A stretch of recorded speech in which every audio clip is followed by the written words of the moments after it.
Hi guys, this is Deepika and welcome to my kitchen. I know it's been a while since I made videos because I was moving to a new apartment and I was setting up this new kitchen. I wanted to set it up as I wish, so that's why I took my time. But now I'm back and I'm gonna be making a lot of videos here. I'm so excited for that. So today I'm gonna make a traditional South Indian recipe. Yesterday I posted a picture of a South Indian meal which I made on Instagram. You should follow me if you don't. In that I made this dish called the Melagu pumpkin korambu. It's actually an Indian pumpkin lentil curry. It's very spicy and tangy. It goes really well with a South Indian meal with rice, and it also goes well with rotis, idlis, dosas. It's my mother-in-law actually created this recipe and she named it Melagu korambu, and she ate it in a place called Melagu in Karnataka. So that's kind of the history of the dish. So let's get started and go over the ingredients first. For the base of the curry, this is what I have. So I have some tamarind which I've been soaking in some water. Then I have some white pumpkin. Guys, you can also use other veggies if you want, but this is how it's traditionally made. And then I have a mix of Toor dal and Chana dal, some turmeric, salt and Asafoetida. So this is the base for the curry. I'll show you how to make the masala or the paste for it separately, and I'll also show you how to make the tempering. So let's get started. First, I'm gonna cook my lentils. I've soaked them in water and now I'm gonna add some salt, and I'm also gonna add a little bit of turmeric for that beautiful color. I'm gonna give this a mix and then cook this completely for about 4 to 5 whistles in a pressure cooker. You can also cook it on a stove top, but it'll take longer. So I'll cook this and then I'll show you the next step. Next, I'm gonna prepare my pumpkin. I'm gonna add this pumpkin to some water here. Guys, I leave the detailed list of ingredients with all the measurements in the description box below. Next, I'm gonna add a little bit of turmeric to this as well. And then a little bit of salt. And then I'm also going to add a little bit of Asafoetida. Give this a mix and then I'm going to cook this halfway through. That is, just cook it for 50% until it starts to become translucent. Don't cook it completely. Now I'm going to start cooking this. Next, I'm going to prepare my tamarind by just crushing this and creating my tamarind water. Guys, if it's not soaked well, you can just heat the water in a microwave for about 30 seconds and then do this. Then it will easily, you can do this very easily. As you can see, the pumpkin has started to become translucent or transparent. This is when you want to switch it off. It took about 10 to 12 minutes.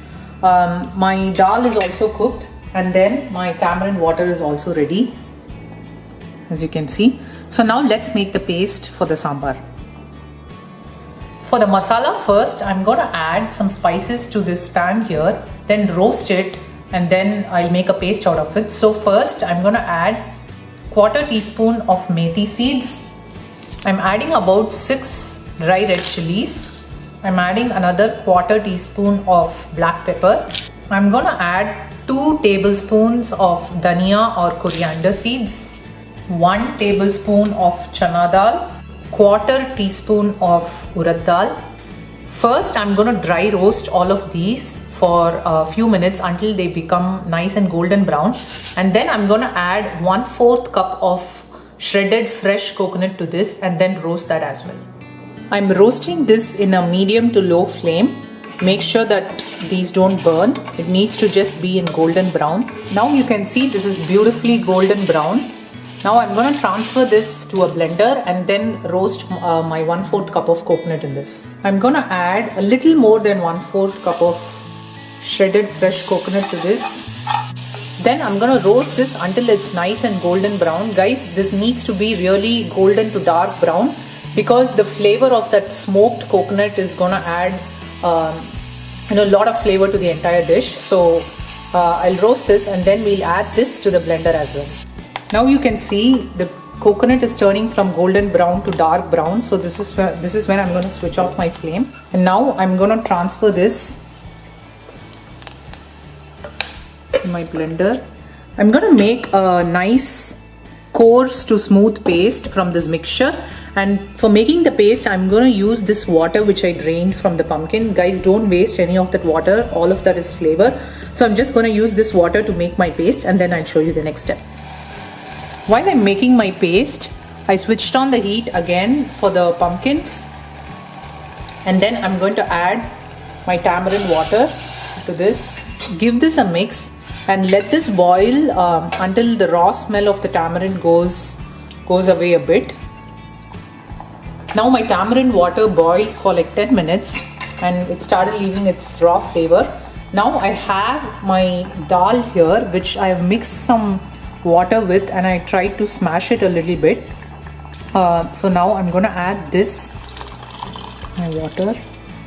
Guys, you can reduce the dal if you want to. I like a lot of dal, so that's why I add quite a bit. And then you can see the specks of chana dal, right? So that's like it gets cooked completely in the next 10 minutes, but you still want to have some texture. Now I'm gonna let this boil for like few minutes, and then I'll show you the next step. Now after a couple of minutes, I'm going to add my paste here. You can see this is the consistency. Then I'm going to give this a mix. Wow, it smells so good. Okay, so now let's boil this for like a few more minutes, and then we should be ready to temper this, guys. While my kootu is boiling, I'm going to add just 1 teaspoon of jaggery to this. Guys, this is optional. You can ignore the jaggery if you don't like the sweet, but you know, traditionally in Karnataka based dishes, they do add jaggery. To make the tempering, I've added some coconut oil to a pan. When it's hot, I'm going to add 1/4 teaspoon of mustard seeds, a few red chillies, some curry leaves, and then some Asafoetida. And then add this to the curry. Finally, I'm also adjusting for salt, because we did add salt to the pumpkin, to the dal, but overall we need to adjust for the salt. Now this is ready.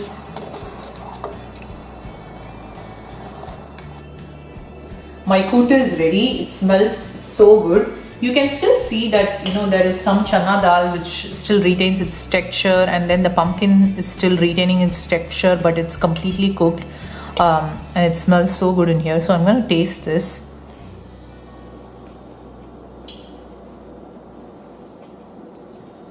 Absolutely amazing.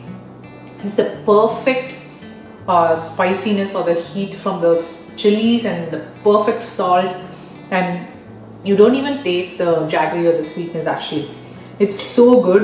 I'm gonna eat this with some rice and some side of vegetables which I made.